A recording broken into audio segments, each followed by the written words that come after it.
नमस्कार, the legal Indian के इस एपिसोड में आप सारे लोगों का फिर से स्वागत है। दोस्तों, आज के इस टॉपिक में हम यह समझने वाले हैं कि आखिर जुडिशियल मजिस्ट्रेट, जज और जस्टिस में क्या अंतर होता है। न्यायिक दंडाधिकारी, न्यायाधीश और न्यायमूर्ति में क्या अंतर होता है, इसको हम समझने का प्रयास करेंगे।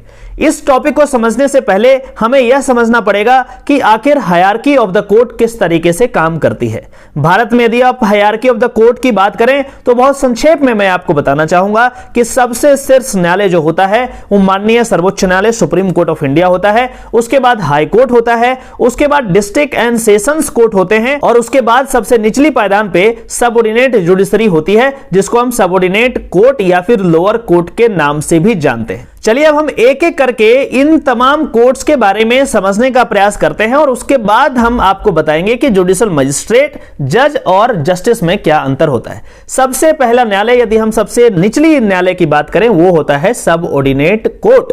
और सबऑर्डिनेट कोर्ट में दो तरीके के केसेस किए जा सकते हैं। पहला जो होता है वो क्रिमिनल केसेस होगा और दूसरा जो होगा वो सिविल केसेस होंगे। क्रिमिनल केसेस मतलब वैसे केसेस जिसमें पनिशमेंट देने का प्रावधान हो, जिसमें आप किसी को दंड दे सकते हैं। यदि हम सिविल केसेस की बात करें तो यहां पे दंड नहीं दिया जाता, यहां पे हम पनिशमेंट की बात नहीं करते हैं, यहां पे हम मुआवजे की बात करते हैं, यहां पे हम कंपनसेशन की बात करते हैं, यहां पे हम कुछ पैसा देते हैं सामने वाले पार्टी को ताकि उसका जो भी नुकसान हुआ है उसकी भरपाई हो सकता है। यदि हम क्रिमिनल केसेस की बात करें तो वैसे जुडिशियल अधिकारी जो किसी को पनिश कर सकते हैं उन्हीं को हम कहते हैं जुडिशियल मजिस्ट्रेट। इस बात से आपको समझ में आ गया होगा कि सबऑर्डिनेट कोर्ट में क्रिमिनल साइड में एक अधिकारी होते हैं, एक जुडिशियल ऑफिसर होते हैं, जिनका काम लोगों को पनिश करना होता है, दंड देना होता है और इसीलिए इनको हिंदी में दंडाधिकारी भी कहा जाता है। मतलब वैसा अधिकारी जो दंड देने के लिए वहां लगाए गए हैं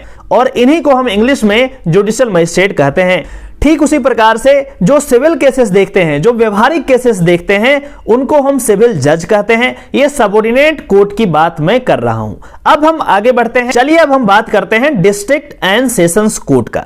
ये जो कोर्ट होता है वो उस जिले में सबसे शीर्ष न्यायालय होता है और इस पार्टिकुलर न्यायालय में दो तरीके के केसेस चल सकते हैं, पहला क्रिमिनल केस और दूसरा सिविल केस, जैसा कि मैंने पहले भी बताया। लेकिन यदि हम डिस्ट्रिक्ट एंड सेशंस कोर्ट की बात करें तो यहां पे जो अधिकारी होते हैं जो पनिश कर सकते हैं किसी को, उनको हम सेशंस जज कहते हैं, सत्र न्यायाधीश कहते हैं। और सिविल केसेस का जो निवारण करते हैं, जो डिस्पोजल करते हैं, उनको हम डिस्ट्रिक्ट जज कहते हैं या फिर जिला जज कहते हैं, जिला न्यायाधीश कहते हैं। इस तरीके की बातें कही जाती है। सबसे पहले मैं यदि आपको बताऊं तो डिस्ट्रिक्ट लेवल पे जो क्रिमिनल केसेस देखते हैं उनको सेशंस जज कहते हैं और इनका जो पावर होता है वो नीचे का जो सबऑर्डिनेट कोर्ट था, जहां पे मजिस्ट्रेट की बात हमने करी थी, उनके अगेंस्ट ये अपील सुनते हैं अपने कोर्ट में। मतलब ये हुआ कि जो मजिस्ट्रेट कोर्ट होता है, जो सबऑर्डिनेट कोर्ट होता है, उसको अप टू 7 इयर्स पनिशमेंट देने का पावर होता है। लेकिन यदि हम सेशंस कोर्ट की बात करें जो कि डिस्ट्रिक्ट लेवल पे होता है, वो उन पार्टिकुलर सबऑर्डिनेट कोर्ट के डिसीजन को वहां पे चैलेंज किया जा सकता है, उनके डिसीजन को बदल दिया जा सकता है और इनके पास पनिशमेंट देने का ज्यादा पावर होता है और इस तरीके से लाइफ इंप्रिजनमेंट और डेथ भी दे सकते हैं। लेकिन ये जो डेथ पेनल्टी देंगे वो subject to the verification of the माननीय हाई कोर्ट होगा। ये बात आपको समझ में आ गया होगा। ठीक उसी प्रकार से यदि हम यहां पे डिस्ट्रिक्ट कोर्ट की बात करें, जो सिविल केसेस देखेंगे, वो क्या कर सकते हैं, जितने भी सिविल केसेस होंगे जो कि सबऑर्डिनेट कोर्ट से लाए गए होंगे अपील में, उनको वो सुनने की हैसियत रखते हैं, उनके पास पावर होता है। और इस तरीके से हम कह सकते हैं कि एक डिस्ट्रिक्ट लेवल पे जो डिस्ट्रिक्ट एंड सेशन कोर्ट होता है वो सबसे शीर्ष न्यायालय होता है। जब हम डिस्ट्रिक्ट कोर्ट की बात करते हैं तो यहां पे जो भी जुडिशियल ऑफिसर बैठते हैं उनको हम जज कहते हैं, चाहे वो सिविल केसेस में हो चाहे वो क्रिमिनल मैटर को सुने, वो दोनों को जज कहते हैं। जबकि हम सबऑर्डिनेट कोर्ट के बारे में आपको बताए थे कि जो क्रिमिनल केस होता है उसको जुडिशियल मजिस्ट्रेट कहते हैं और सिविल केसेस में हम सिविल जज कहते हैं।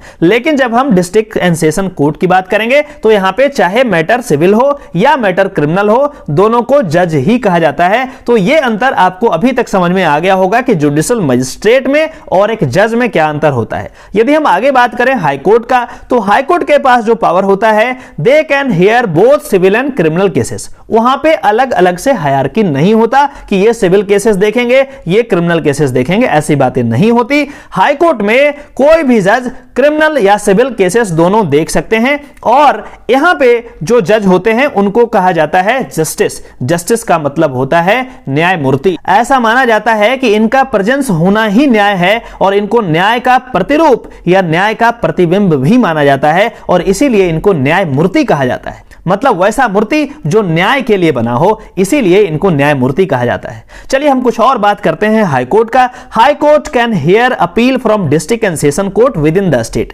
एक पार्टिकुलर स्टेट में हाई कोर्ट जो है डिस्ट्रिक्ट एंड सेशंस कोर्ट के अपील को सुनता है और उसके अकॉर्डिंग वो निर्णय देते हैं, वो जस्टिस देते हैं। और उसके बाद कहा गया है कि high court can issue writs to anyone. वो writ issuing power high court के पास बहुत बड़ी पावर होती है और किसी को भी वो ऑर्डर पास कर सकते हैं, वो रिट इशू कर सकते हैं। रिट के बारे में मैंने एक सेपरेट वीडियो बनाया है, आप आई बटन में जाकर के इसको जरूर चेक कर लें। चलिए अब हम सुप्रीम कोर्ट की बात करते हैं। सुप्रीम कोर्ट देश का शीर्ष न्यायालय है, इसको एपेक्स कोर्ट कहते हैं और यहां जो भी अधिकारी होते हैं, जो भी जुडिशियल ऑफिसर होते हैं, उनको हम जस्टिस कहते हैं, न्यायमूर्ति कहते हैं। हाई कोर्ट में या फिर सुप्रीम कोर्ट में जितने भी जुडिशियल ऑफिसर बैठते हैं उनको हम न्यायमूर्ति के नाम से जानते हैं। जैसा कि मैंने बताया कि न्याय के प्रतिरूप होते हैं, प्रतिबिंब होते हैं। क्योंकि सुप्रीम कोर्ट देश की सर्वोच्च न्यायालय है, इसीलिए they can punish anyone in any magnitude with in the jurisdiction of India.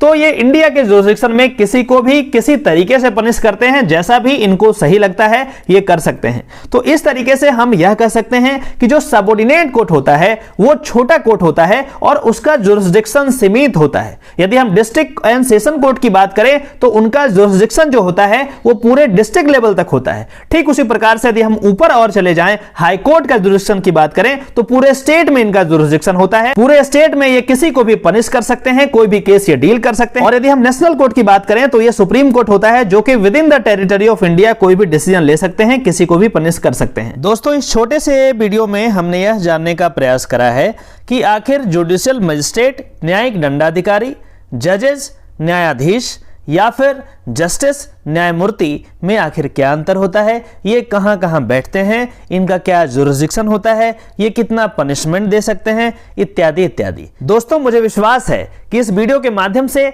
आपके एग्जिस्टिंग नॉलेज में कुछ ना कुछ जरूर ऐड हुआ होगा, कुछ ना कुछ जरूर इजाफा हुआ होगा। यदि ये वीडियो आपको पसंद आता है तो इस वीडियो को लाइक करें, अपने दोस्तों में, अपने जानने वालों में इस वीडियो को शेयर करें और इस चैनल को सब्सक्राइब कर लें ताकि इस तरीके का ऑथेंटिक लीगल जानकारी आपके डोरस्टेप तक हमेशा पहुंचता रहे।